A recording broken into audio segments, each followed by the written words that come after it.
ஒரு அடர்ந்த காடு இருந்தது. அந்த காட்டை சுற்றி நிறைய குட்டி குட்டி தீவுகள் இருந்தது. அந்த காட்டில் வாழ்ந்த காட்டுவாசி மக்களுக்கு தலைவர் ஒருவர் இருந்தார். அந்த தலைவர் காட்டில் தங்கியிருக்கும் காட்டுவாசி மக்களை தன்னுடைய சொந்த குழந்தைகள் போல கண்ணும் கருத்துமாக பார்த்து பாதுகாத்து வந்தார். ஆனால் இப்போது அந்த தலைவருக்கு வயதாகிவிட்டது. அவருக்கு பின் அந்த மக்களை வழிநடத்த வேறு ஒரு தலைவரை நியமிக்க அவர் முடிவு செய்தார். அதற்கு காட்டுவாசி மக்களில் உள்ள இளைஞர்களில் பல பேருக்கு பல போட்டிகளை வைத்தார். போட்டியின் இறுதியில் 2 இளைஞர்களை தேர்ந்தெடுத்தார் அந்த வயதான தலைவர். 2 இளைஞர்களுமே வீரத்தில் சிறந்தவர்களாக இருந்தாங்க. அதனால் வயதான தலைவருக்கு இந்த 2 பேரில் யாரை காட்டிற்கு தலைவராக தேர்ந்தெடுப்பது என்ற ஒரு மிகப்பெரிய குழப்பமே உருவாயிட்டு. 2 வீரர்களையும் நேரடியாக சண்டை போடவிட்டால் ஒருவரை ஒருவர் பயங்கரமாக அடித்து கொள்வார்கள். அந்த சண்டையின் இறுதியில் 2 பேரில் யாராவது ஒருத்தர் இறந்து கூட போயிடுவாங்கன்னு வயதான தலைவர் வேறொரு முடிவை எடுத்தார். 2 வீரர்களையும் இன்று நீங்கள் உங்கள் வீட்டிற்கு செல்லுங்கள், நாளை காலை சூரியன் உதித்ததுமே இங்கு வாருங்கள்னு சொல்லி அனுப்பி வச்சார்.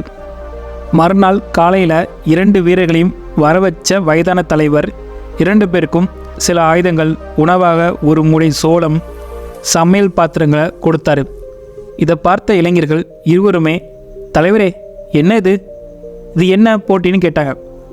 வயதான தலைவர் சொன்னார், உங்கள் 2 பேரையுமே நம்முடைய காட்டிற்கு அருகில் இருக்கும் தீவுகளில் ஆளுக்கு ஒரு தீவில் இறக்கி விடுவோம். உங்ககிட்ட இருக்கிற உணவு தானியம் முடிகிற வரைக்கும் அந்த தீவிலே தங்கி வாழ வேண்டும். உங்ககிட்ட அந்த உணவு தானியம் தீர்ந்த பிறகு மரத்தில் உள்ள கிளைகளை உடைத்து கரையில் போட்டு தீயை மூட்ட வேண்டும். அந்த தீயில் வர வெளிச்சத்தை பார்த்து இங்கிருந்து நாங்கள் படகனை அனுப்பி உங்களை தீவுக்கு இருந்து மீட்டெடுப்போம். தீவிற்கு அனுப்பிய உங்கள் 2 பேரில் யார் அதிக நாட்கள் தீவிலேயே தங்கியிருக்காங்களோ அவர் தான் அடுத்த தலைவராக தேர்ந்தெடுக்கப்படுவாங்கன்னு வயதான தலைவர் சொன்னார். இதற்கு அவங்க 2 பேருமே சம்மதம் சொன்னாங்க.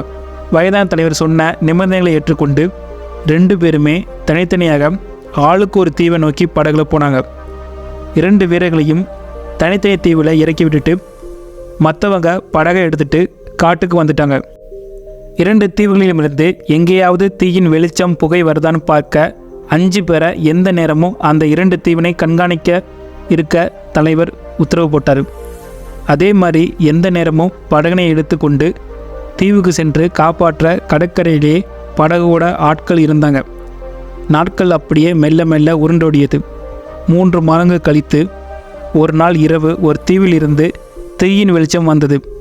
அதை பார்த்த தலைவர் உடனே ஒரு படகை எடுத்து சென்று அங்கு எலும்பும் தோலுமாக இருந்த ஒரு இளைஞனை அழைத்து கொண்டு வந்தார்.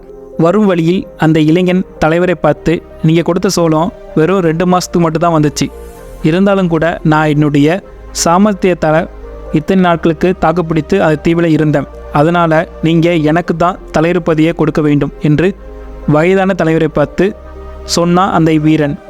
ஆனால் மற்றொரு வீரனிடமிருந்து இன்னும் எந்த ஒரு செய்தியும் வரல. 4 மாதம் கலந்தும் கூட மற்றொரு வீரனிடமிருந்து எந்த ஒரு செய்தியும் இல்லை.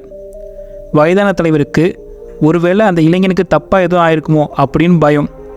ஸோ 5ஆவது மாதத்தில் படகனை எடுத்துக்கொண்டு அந்த தீவிற்கு போனாங்க. தலைவரும் மற்ற காட்டுவாசி மக்களும் தீவில் இறங்கியவுடன் தூரத்தில் மூங்கில்களால் கட்டப்பட்ட ஒரு அழகிய மூங்கை வீடு இருந்ததை பார்த்து ஆச்சரியப்பட்டாங்க.